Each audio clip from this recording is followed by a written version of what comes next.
My dear friends, आज हम लोग जो है ये इतिहास का घटना चक्र का जो हम लोग 7वां सीरीज लेकर आए हैं, जिसमें शुरुआती दौर में हम लोग नोट्स वाइज एनालिसिस करते हैं।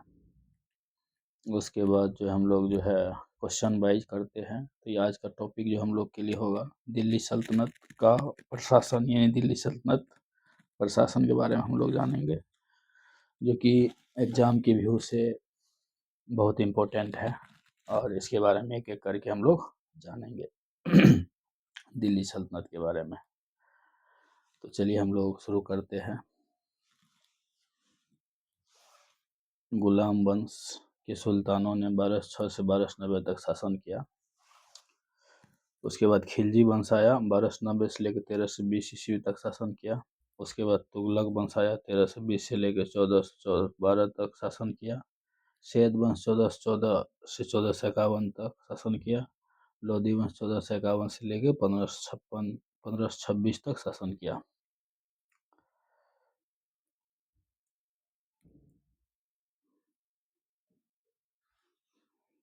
उसके बाद इसमें तुगलक वंश का शासन सबसे दीर्घकालिक था, यानी सबसे ज़्यादा दिन तुगलक वंश किया। सल्तनत काल के अधिकांश अमीर एवं सुल्तान तुर्क वर्ग के थे, यानी तुर्की थे। सुल्तान केंद्रीय शासन का प्रधान था। इसी तरह सल्तनत काल में प्रायः सभी प्रभावशाली पदों पर नियुक्त व्यक्तियों अमीर की संज्ञा दी जाती थी। इन अमीरों का प्रभाव उस समय अधिक होता था जब सुल्तान अयोग्य और निर्बल अथवा अल्पवयस्क होता था।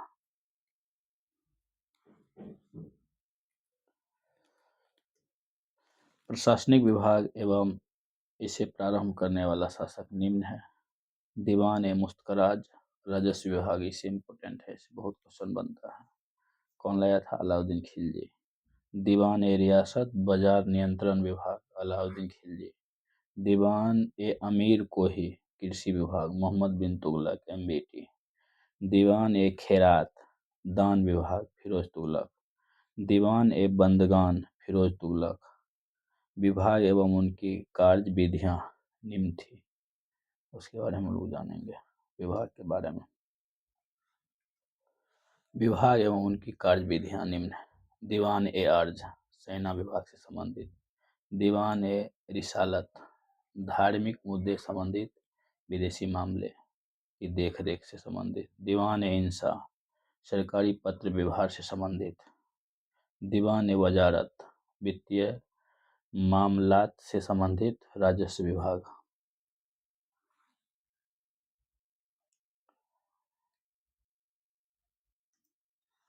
वजारत एक ऐसी संस्था थी जिसे इस्लामी संविधान में मान्यता दी गई थी, जिन गैर अरबी संस्थाओं के अंतर्मुक्त किया गया तथा मुस्लिम सम्राटों के अधीन मंत्री परिषद के लिए जो नाम व्यवहार में लाए गए थे, उन्हें वजारत की संज्ञा दी गई थी।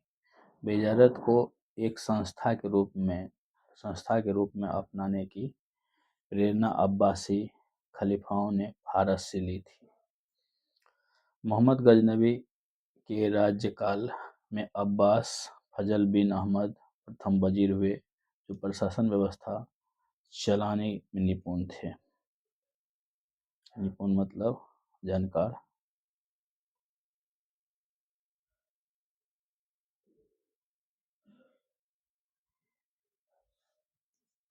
अब्बास फजल बिन अहमद प्रथम वजीर हुए, शासन व्यवस्था चलाने में निपुण थे। राज्य का प्रधानमंत्री वजीर कहलाता था। वजीर मुख्यतः राजस्व विभाग, दीवान ए वजारत का प्रधान होता था। इस दृष्टि से वह लगान, कर व्यवस्था, दान तथा सैनिक व्यय आदि सभी की देखभाल करता था। तुगलक काल मुस्लिम भारतीय वजारत का स्वर्ण काल था। फिरोज तुगलक के समय वजीर के पद अपने चरमोत्कर्ष पर जा पहुंचा।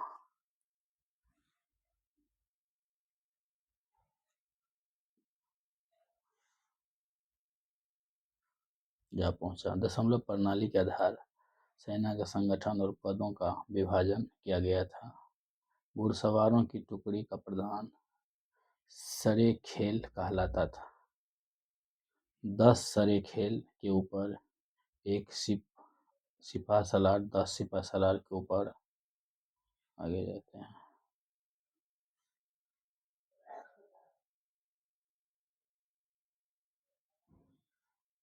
ऊपर एक अमीर,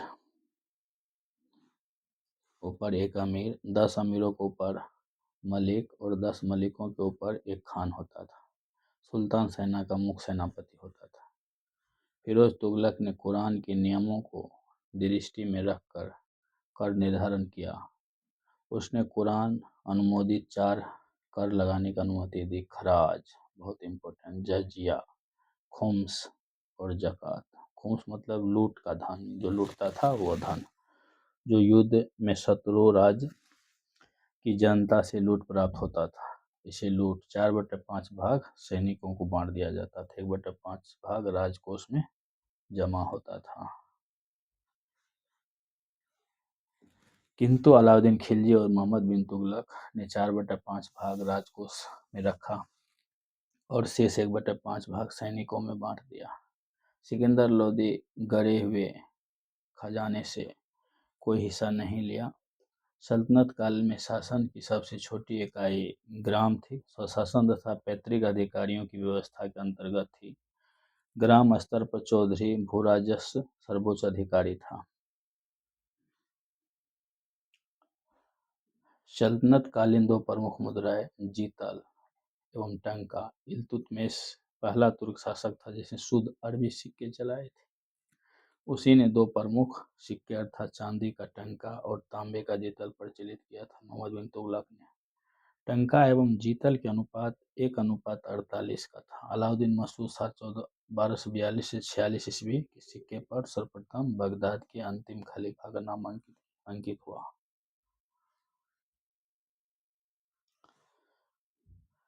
बगदाद के अंतिम खलीफा मुस्तसिम थे। 1242 से 58 ईस्वी खलीफा रहे। इल्तुतमिश के सिक्के पर खलीफा अल मुस्तनिसिर के नाम से उल्लिखित था। 1226 से 42 तक खलीफा रहे। हदीस एक इस्लामिक कानून जबकि एक जवाबित राज कानून से संबंधित है। हम लोग का एनालिसिस हो गया। अब क्वेश्चन वाइज पर आए हैं। अब क्वेश्चन वाइज हम लोग चर्चा करेंगे। इतिहासकार बर्नी ने दिल्ली के सुल्तानों के अधीन भारत में शासन वास्तव में इस्लामी नहीं माना। अधिकतर आबादी इस्लाम के अनुसरण नहीं करती थी, इसीलिए। इसका एनालिसिस भी देख लेते हैं। इतिहासकार बर्नी ने दिल्ली सुल्तानों अधीन भारत शासन को वास्तव में इस्लाम नहीं माना क्योंकि सल्तनत काल में अधिकतर आबादी इस्लाम का अनुसरण नहीं करती थी, इसीलिए।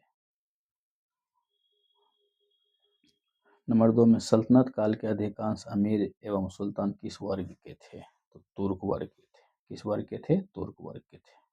तुर्क वर्ग के थे।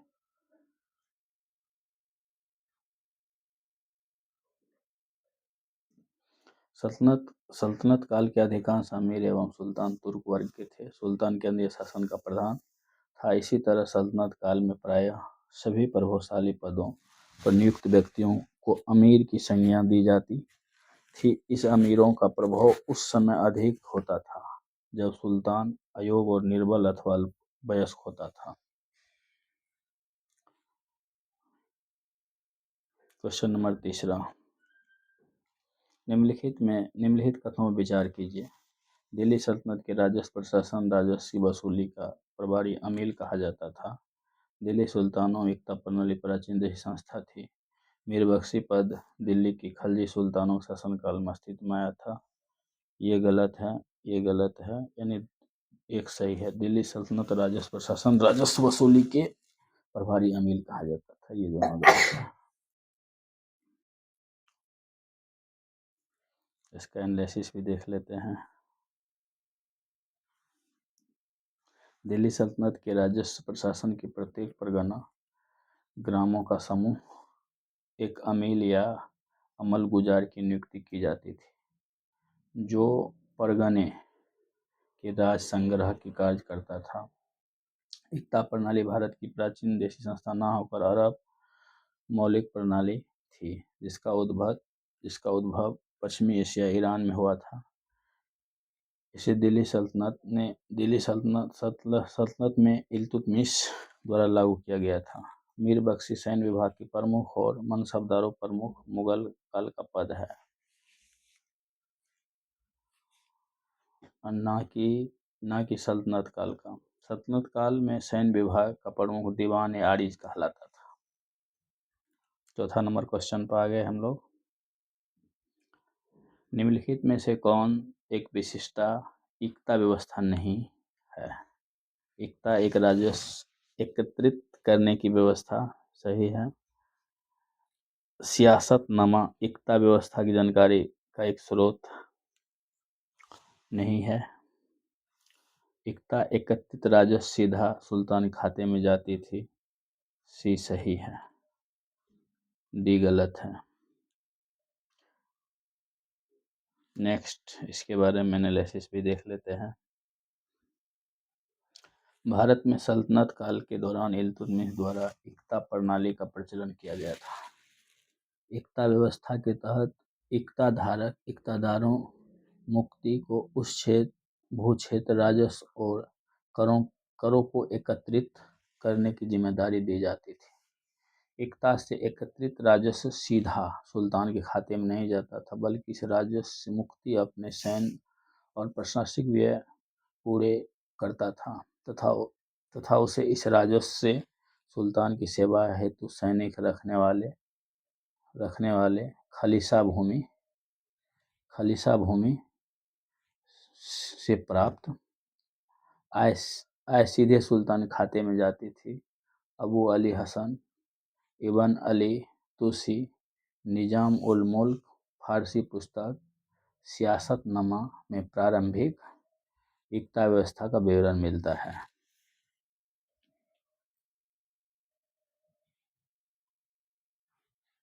चौथा नंबर क्लियर हो गया। हम लोग पांचवा क्वेश्चन पर जाएंगे।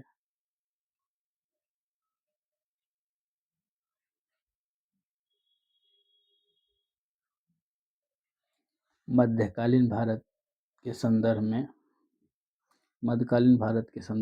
कौन सा आकार की दृष्टि से आरोही क्रम में सही अनुक्रम है? आरोही क्रम में, जैसे सूबा के बाद सरकार के बाद परगना, इसका आंसर सी हो जाएगा। सूबा, सरकार, परगना। इसका एनालिसिस भी देख लेते हैं, थोड़ा बड़ा है, कोई बात नहीं। मध्यकालीन भारत के संदर्भ में संपूर्ण साम्राज्य को सूबा प्रांत में बांटा गया था। सूबेदार सूबे के शासन का प्रमुख अधिकारी था। प्रशासन की दृष्टि से प्रत्येक सूबे को अनेक इकाई में बांटा गया था। इन इकाइयों को सरकार कहा जाता था। प्रत्येक सरकार का प्रमुख अधिकारी फौजदार होता था। प्रत्येक सरकार पुनः परगना या महल में विभाजित किया गया था। प्रमुख अधिकारी सिकदार होता था।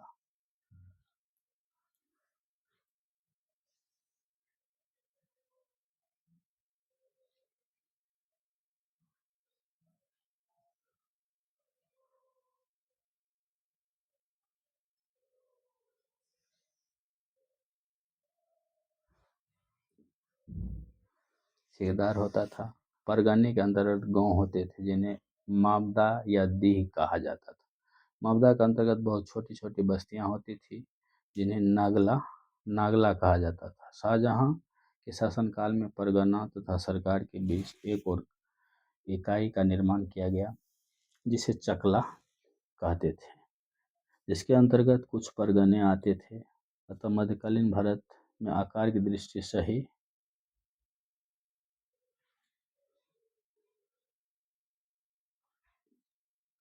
आरोही क्रम में अनुक्रम है। इस प्रकार परगना, सरकार, सूबा, इस प्रकार विकल्प ए उत्तर सही था। दिल्ली सल्तनत में दीवान ए अर्ज विभाग की स्थापना किसने की? बलबन की थी। दीवान ए अर्ज की स्थापना किसने की थी? बलबन की थी। दिल्ली सल्तनत में गुलाम वंश के शासक बलबन ने सैन्य व्यवस्था सुदृढ़ करने के उद्देश्य से दीवान ए अर्ज विभाग की स्थापना सर्वप्रथम बलबन ने तत्पर सेना रखने की शुरुआत की। बलबन ने इमाद उल मुल्क को दीवान ए आरिज सैन्य मंत्री नियुक्त किया तथा उसे रावत ए अर्ज की उपाधि दी। आरिज विभाग का मुख्य कार्य सैन्य भर्ती, सेना को अस्त्र शस्त्र से सुसज्जित करना, वेतन वितरण आदि था।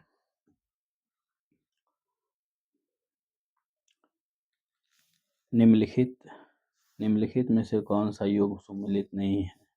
दीवान ए मुस्तखराज अलाउद्दीन खिलजी, दीवान ए अमीर कोही मोहम्मद बिन तुगलक, दीवान ए खैरात फिरोज तुगलक, दीवान ए रियासत बलबन। ये नहीं होगा, यानी डी गलत है, इधर सब सही है। यानी सुमेलित डी सुमेलित, ए है सही है, बी सही है, सी सही है, डी गलत है। अब देखिए इसके बारे में देख लीजिए। दीवान ए मुस्तखराज अलाउद्दीन खिलजी सही विभाग, दीवान ए मुल्क मोहम्मद बिन तुगलक, दीवान ए खैरात फिरोज शाह तुगलक, दीवान ए रियासत अलाउद्दीन खिलजी बाजार नियंत्रण था, बलबन नहीं थे। 8वां क्वेश्चन की ओर हम लोग जाएंगे। इसमें दिया गया निम्नलिखित योग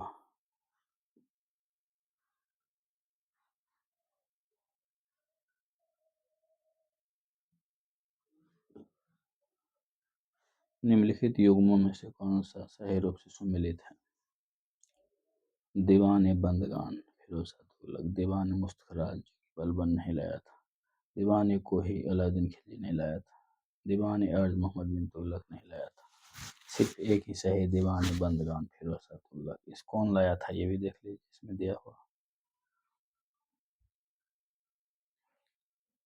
दीवान ए बंदगान विभाग गठन फिरोज शाह तुगलक किया था। विभागों दासों की देखरेख करता था। फिरोज के शासनकाल में दासों की संख्या अभूतपूर्व वृद्धि हुई। हफीफ लेखानुसार राजधानी तथा प्रांतों में दासों की संख्या बढ़कर 80,000 1,80,000 हो गई। अलाउद्दीन खिलजी ने राजस्व व्यवस्था से भ्रष्टाचार और लूट समाप्त करने के लिए एक नए विभाग दीवान ए मुस्तखराज की व्यवस्था की। मोहम्मद बिन तुगलक ने संकट स्थिति में कृषकों को हटाया।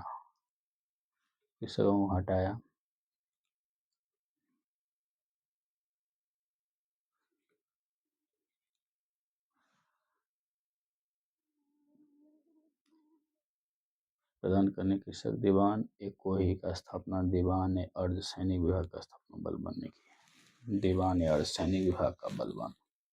नेक्स्ट 9 नंबर क्वेश्चन, 9वां नंबर क्वेश्चन पे जाएंगे। सल्तनत काल में दीवान ए अमीर कोही विभाग के निम्नलिखित में किससे संबंधित है? कृषि विभाग से। दीवान ए कोही कृषि विभाग से है।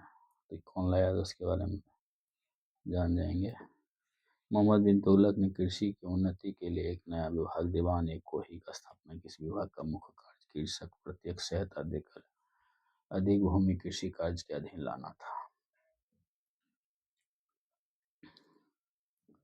निम्नलिखित में से किस शासक ने दीवान ए अमीर कोही विभाग की स्थापना की?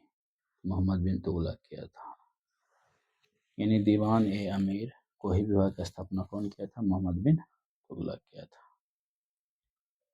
अब मिलान करने वाला है, इसके बारे में हम लोग जानेंगे। तो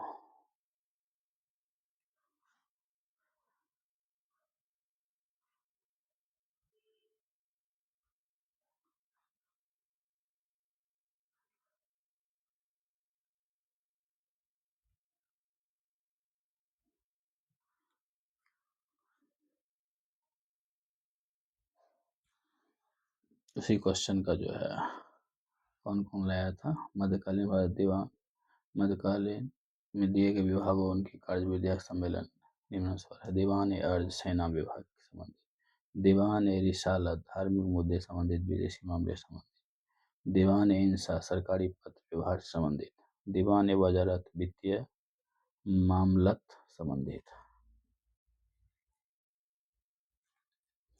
दीवान ए अर्ज विभाग से संबंधित है, यानी रक्षा विभाग से। कौन विभाग से? रक्षा।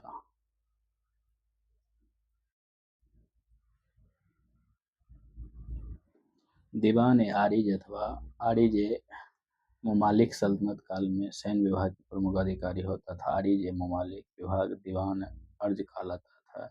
इस विभाग की स्थापना बलबन ने की थी।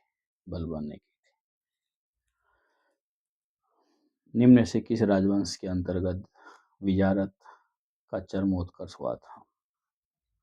तुगलक के समय में, क्योंकि तुगलक के ये जो है इसका चरमोत्कर्ष पर चला गया था। विजारत एक ऐसी संस्था थी जिसे इस्लामी संविधान में मान्यता दी गई, जिनमें गैर अरबी संस्थाओं अंतर्मुक्त किया गया तथा मुस्लिम सम्राटों के अधीन मंत्रिपरिषद के लिए जो नाम व्यवहार लाए गए थे उन्हें विजारत की संज्ञा दी गई थी। विजारत एक संस्था के रूप में अपनाने की प्रेरणा अब्बासी खलीफाओं ने फारस से ली थी।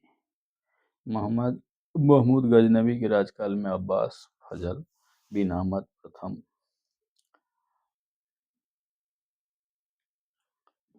प्रथम वजीर हुए, जो शासन व्यवस्था चलाने में निपुण थे। राज्य का प्रधानमंत्री वजीर कहलाता था। वजीर मुख्यतः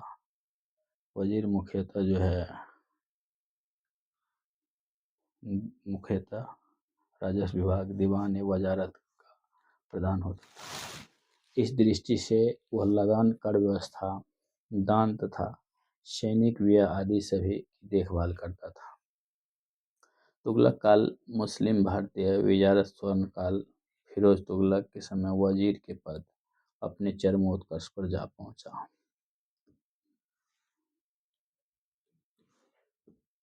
गयासुद्दीन तुगलक अपने कार्यकाल में एक नया प्रयोग किया, जिसके अंतर्गत उसने भूतपूर्व वजीर ख्वाजा खातिर ख्वाजा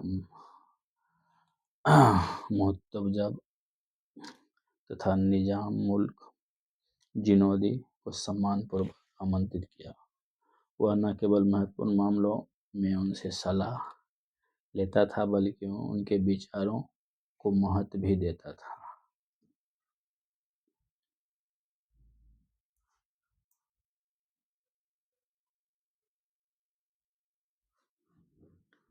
क्वेश्चन नंबर 14 पर आएंगे। मध्यकाल की सरकार एक समग्र संरचना थी। यह विलय था फारस, अरब, तुर्क, मंगोल, भारतीय तत्वों का। मध्यकाल सरकार फारस, अरब, तुर्क, मंगोल, भारतीय तत्व का मिश्रण था।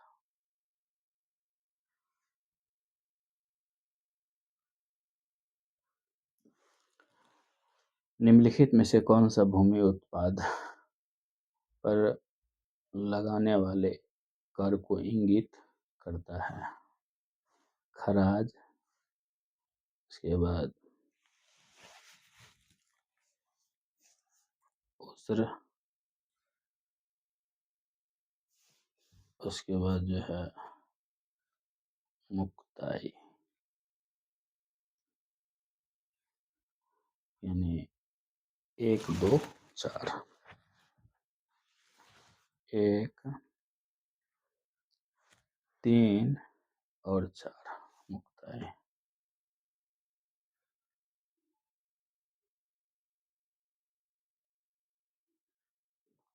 खुम्स भूमि उत्पाद पर लगने वाला कर नहीं था, अपितु यह एक धर्म निरपेक्ष कर था। खुम्स लूट का धन था, जो युद्ध में शत्रु राज्य की जनता से लूट प्राप्त होता था। इस लूट की 4/5 भाग सैनिकों में बांट दिया जाता था और शेष 1/5 भाग राजकोष में जमा होता था। किंतु अलाउद्दीन खिलजी और मोहम्मद बिन तुगलक 4/5 भाग राजकोष में रखा और शेष 1/5 सैनिक में बांटा। सिकंदर लोदी ने गरे हुए खजाने से कोई हिस्सा नहीं लिया। खुम्स के अलावा अन्य सभी भूमि उत्पाद पर लगाने वाले कर इंगित करते हैं। 16 नंबर क्वेश्चन पाएंगे। भारत के किस मध्यकालीन शासक ने एकता व्यवस्था प्रारंभ की? इल्तुतमिश। किसने की थी? इल्तुतमिश की थी एकता व्यवस्था। एकता व्यवस्था क्या है इसके बारे में? भारत में एकता व्यवस्था की शुरुआत इल्तुतमिश ने की थी। यह हस्तांतरीय लगान अधिन्यास था। यह भूमि का एक विशेष खंड होता था जो सैनिक या सैनिक अधिकारियों को प्रदान किया जाता था, किंतु वे इस विभाग के मालिक नहीं होते थे, वे केवल लगान की ही उपभोग कर सकते थे। Question number 17। सल्तनत काल में भूराजस्व का सर्वोच्च ग्रामीण अधिकारी था। ग्रामीण अधिकारी कौन था? इसका आंसर देख लेते हैं।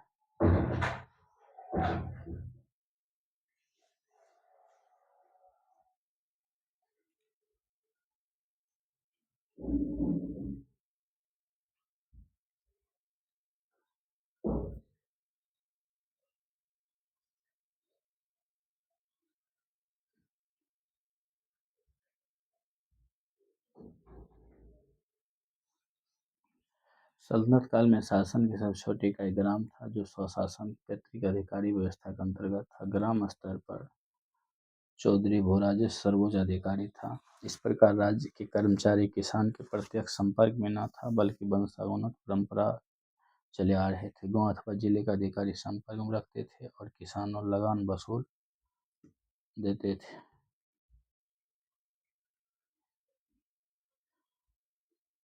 संपर्क रखते थे, किसान लगान वसूल करके उन्हें देते थे। मुक्ति और वली के कार्यों देखभाल के लिए सुल्तान ख्वाजा नामक एक अधिकारी नियुक्त करता था। कौन अधिकारी? ख्वाजा नामक। Question number 18। सर्व कर लगाया जाता था सिंचाई पर।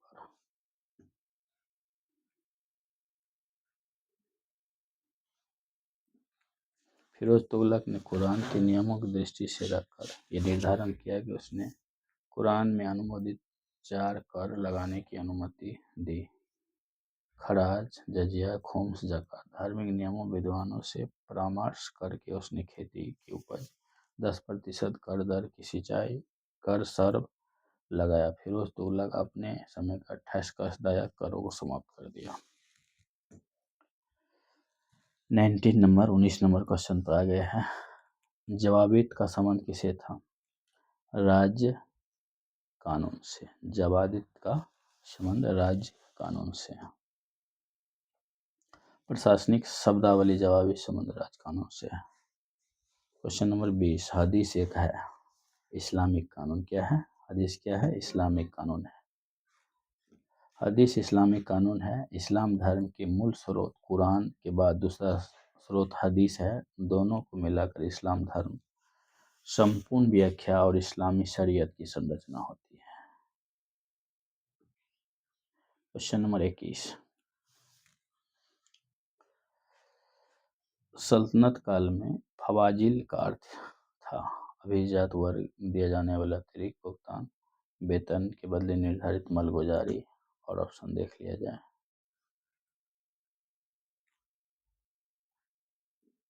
इक्ताओं द्वारा सरकारी खजाने में जमा की जाने वाली अतिरिक्त राशि।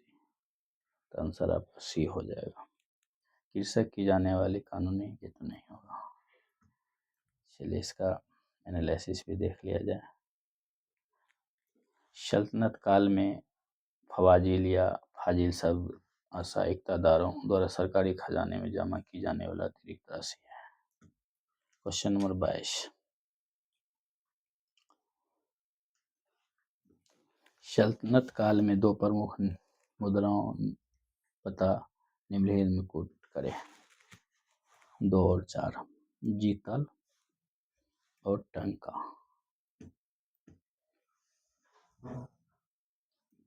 सल्तनत कालीन की 2 प्रमुख मुद्राएं जीतल एवं टंका। इल्तुतमिश के पहला तुर्क शासक था जिसने शुद्ध अरबी सिक्के चलाए। मुद्रा प्रणाली में उसका योगदान दिल्ली सल्तनत के शासकों में सर्वाधिक है, क्योंकि उसी ने 2 प्रमुख सिक्के अर्थात चांदी का टंका और तांबे का जीतल प्रचलित किया था। ससगानी भी चांदी का सिक्का था। टंका एवं जीतल का अनुपात 1:48 था। 1:48 था। 23 नंबर क्वेश्चन। निम्न में से किसने टंका नामक चांदी का सिक्का चलाया? इल्तुतमिश। किसने चलाया था? इल्तुतमिश। क्वेश्चन नंबर 24, उत्तर भारत में चांदी का सिक्का टंका जारी करने वाला कौन मध्यकालीन शासक था? तो इल्तुतमिश। कौन थे? इल्तुतमिश। क्वेश्चन नंबर 25, सल्तनत काल में सिक्के टंका, ससगानी एवं जीतल किन धातुओं के थे? चांदी एवं तांबा का। किसका था? चांदी एवं तांबा का।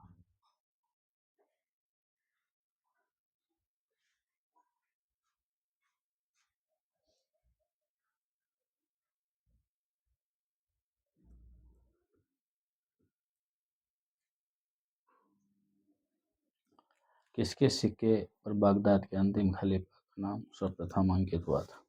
अलाउद्दीन मसूद शाह। अलाउद्दीन मसूद